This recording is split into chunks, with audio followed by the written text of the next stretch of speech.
Missile attacks by rebels in Yemen on commercial shipping in the Red Sea have reportedly claimed their first deaths. U.S. officials tell the Associated Press that 2 crew members on board a Barbados-flagged ship, True Confidence, have died. The vessel was attacked in the Gulf of Aden and abandoned. Meanwhile, the Indian Navy has helped to put out a fire on another ship hit by a missile in the same area. The Liberian registered vessel was damaged, but no injuries among the crew of 23 have been reported. The ship has since been escorted to safer waters. Now, an update just on some of that news. I just want to bring you something here that's coming out now. Houthis, British have targeted Yemen's airport.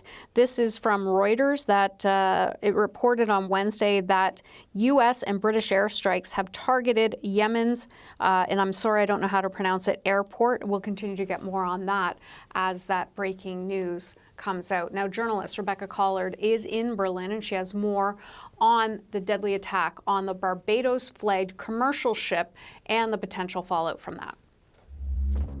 So I'll just say, Hannah, just in the last few minutes here, we've had confirmation both from British and American authorities that there have been at least 2 casualties in this attack. 2 of the crew members were killed.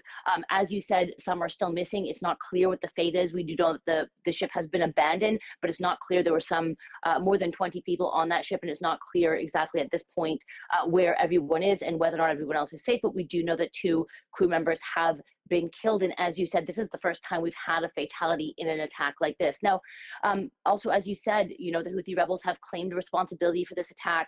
It happened about 100 kilometers off the Yemeni port city of Aden in the earlier hours of this morning, and that ship was set on fire, and the crew was forced to abandon that ship.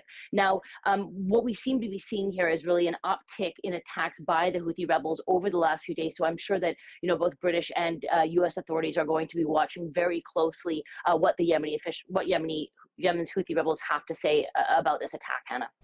Rebecca, it seems the Houthis are escalating these types of attacks. What can you tell us about that? Yeah.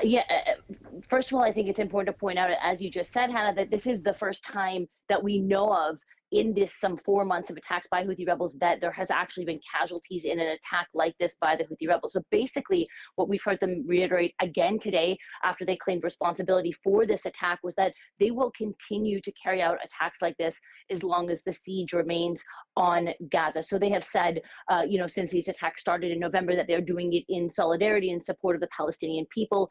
They have said that they are attacking Israeli ships that are bound for Israel, and also ships that belong to Israel's main backers and allies, so namely the U.S. Now, the U.S. has said many times that many of these ships have no connection to them, no connection to Israel, and it is very difficult often to know, who owns these ships. Sometimes they're under the flag of one nation, and then they are owned by a maritime country from another nation and run by a different company. So, the Yemen's Houthi rebels, as I said, have said they're going to continue these attacks. And I will also just say, Hannah, there has been more than a month of bombing by this U.S.-led mission against Houthi rebels. And what's clear is that they are still able to carry out these attacks, and they have really found this kind of lever over the international community, Hannah.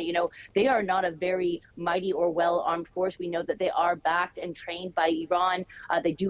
They're part of this axis of resistance of these militant groups and countries that, operate in the region, but they are not particularly strong, not particularly well-armed, and they found this lever over the international community. They have made shipping very expensive. It means that some ships are taking a much longer route. Other ships are paying a lot of money for insurance, and it has really,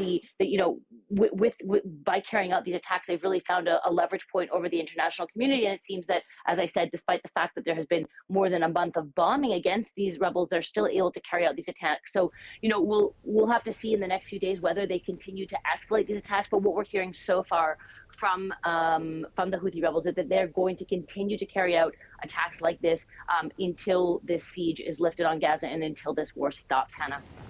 That was journalist Rebecca Collard in Berlin.